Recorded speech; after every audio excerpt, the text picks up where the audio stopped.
A VPN, short for Virtual Private Network, is a privacy protection tool that is quickly becoming a must-have. But why do you need a VPN, and how does it work in the first place? A VPN helps your data travel through the internet safely, without big companies or cybercriminals being able to spy on your online activities. Also, a VPN swaps the real location of your device with a new one. This way, you can virtually travel to any country around the globe. So, who can benefit from a VPN? If you're worried about your online privacy, a VPN makes sure your identity and private information are not exposed when you go online. If digital security is your top priority, a VPN gives a nice additional layer of security. It encrypts your data so nobody could see what you send and receive. If you are a human rights activist whose freedom of speech is restricted, a VPN helps you to bypass censorship and speak to the world. Or, if you're on holiday in another country, with a VPN, you can bring your home entertainment anywhere you go.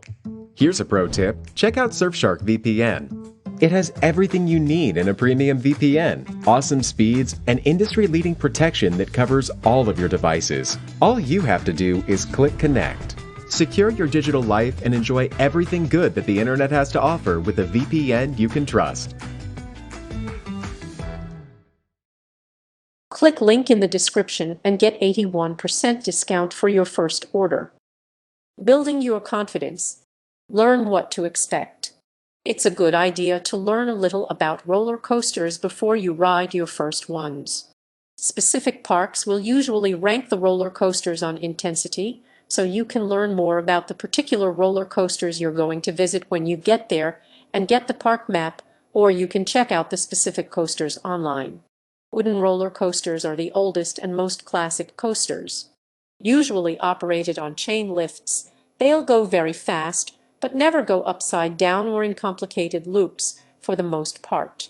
Steel track roller coasters are much more complex, featuring lots of twists and turns, often upside down. But some steel coasters are good because they will have more turns and not as many drops. They will also be less rickety and smoother than wooden ones. There are some small steel coasters which are great for first time, as wooden coasters are very bumpy. If you're scared of the big drops, look for a roller coaster with a curved drop instead of a straight drop, so you'll get a gradual ride and won't feel as if you're plunging. You can also choose a launched ride, which accelerates you at high speeds instead of dropping you off of a large hill, though these are just as intense in some cases. It may seem silly, but most kid rides allow anyone to ride, and can be a great start. Try not to find out specific things like how tall the coaster is, how fast it goes, and other specific scary numbers. It is a good idea, though, to check out the twists and turns so you can brace your body and know what to expect from the ride and avoid rides that do stuff you're intimidated by. Find these things out after you ride so you can tell others and be proud of yourself. Talk to other people about their experiences. Millions of people ride roller coasters every year and have a blast doing it. There's little to fear from the roller coaster, and lots of fun to be had. Talking about it with enthusiasts is a great way to get interested and excited in roller coasters for yourself. Also, talk to people who were scared but now love them, as it will help you see what you should ride. Talk to family and friends, as well as park employees at the gate who enjoy roller coasters. Ask them what rides at the park are the smoothest or the tamest, and which ones to avoid. Another good idea is to ask people what their first roller coaster experience was. You can get a good idea of what to avoid on your first ride. Read online about the good coasters at the park you're going to visit. Try to watch YouTube videos on anything you think you may go on to see if they seem tame enough for you. Understand that roller coasters are supposed to be scary. If you're feeling scared by the idea of a 12-story drop going 60 mph 97 km/h, that's perfectly normal. That means the theme park is doing its job.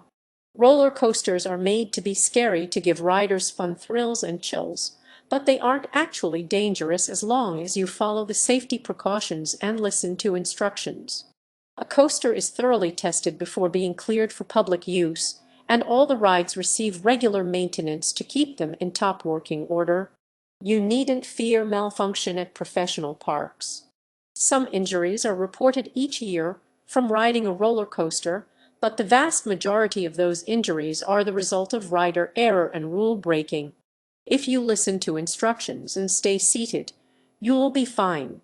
Statistically speaking, you've run a greater risk of injury by driving to the theme park than riding the roller coaster. The chance of fatal injury on a roller coaster is 1 in 1.5 billion. Go with friends. Riding roller coasters should be fun, and it'll always be a lot easier with friends to cheer you on, scream together, and support each other through it. Some people find it more comfortable with a person who is also scared, so you both can scream your guts out, and you won't feel left out. Others like going with someone who has already been on the coaster and could reassure you'll be okay. Don't go with people who will push you to do things you don't want to do. When you find your limit, don't ride anything bigger unless you are ready to push your limits. It doesn't matter what everyone thinks of you if you've found your comfort zone and want to stay in it. Don't let anybody try to push you around or pressure you into riding rides you aren't comfortable with yet. Look at your watch. The average roller coaster is usually shorter than a television commercial. In some cases, you'll wait in line for 2,000% more time than you'll be on the ride. The drops, although very big, will be over in the time it takes you to take a breath. Try to remember that the whole thing, for better or worse, will be over extremely quickly. The wait is the big source of fear and anticipation, and the ride is the fun part. Read the regulations and restrictions before getting in line.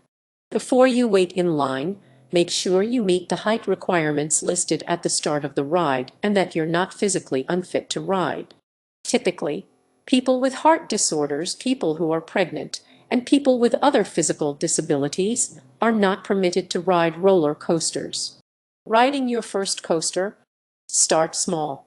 It's probably not a good idea to jump straight onto Kingda Ka or Smiler. Older wooden coasters with small medium drops and no loops are usually a good bet for first-timers and those who want to try out coasters without getting scared. Spend time looking around the park, checking out a couple of roller coasters to find the less scary ones. Ride some other exciting rides first to get your adrenaline up and to get used to the sensations. While roller coasters might seem like a big deal, they are not usually much more scary than other types of rides. If you can handle the scrambler, you've got a roller coaster on lockdown. Don't watch. As you're walking around the park, as you're waiting in line, as you're getting ready to get on, try to resist the urge to look up at the big drop or the scariest part of the ride. Focus on talking to your friends and distracting yourself from what's about to happen. There's no sense in getting worked up looking at the big drops now when you're on the ground. Think about other things and keep your mind off it. When you're waiting in line, focus on looking at all the people getting off the ride at the end, not on the scary drops and loops. They all look, probably, like they had a blast, and they all came out just fine. So will you. Will you? Sit somewhere in the middle.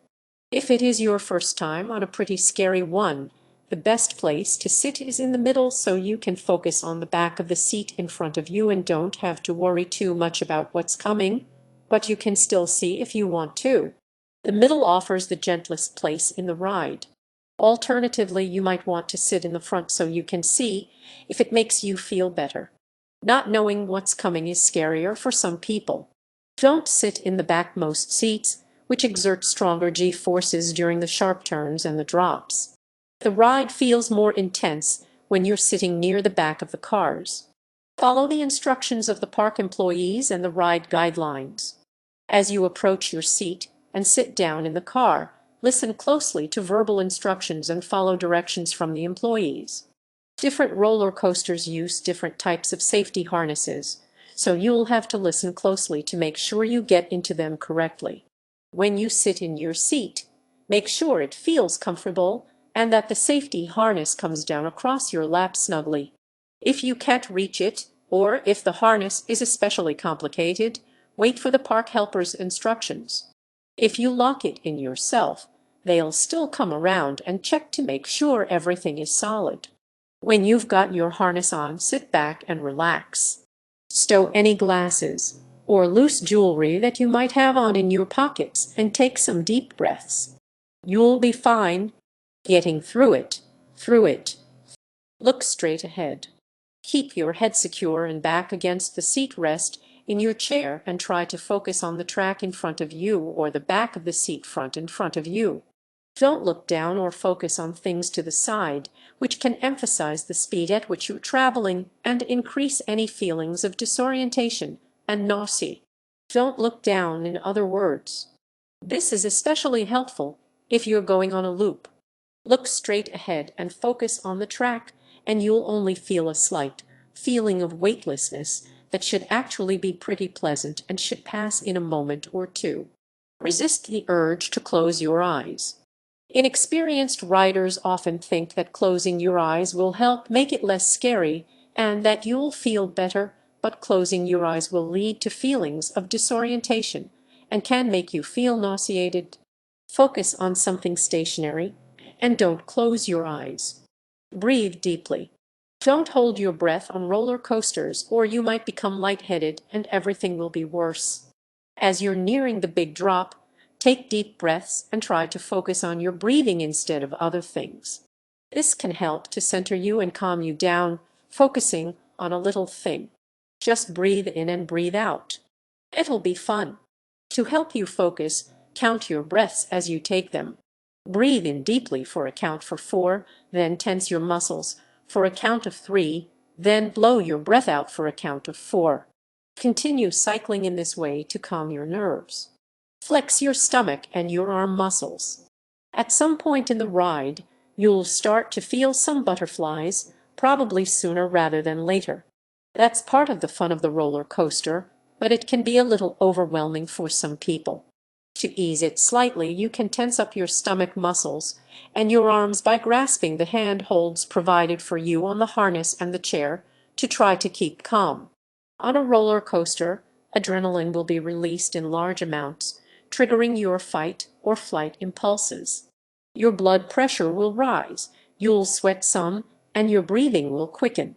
Your vision should also sharpen, and you'll be ready for action. You can alleviate this slightly by tensing your muscles, communicating to your body that it can chill out a little. Ignore the spooky decorations.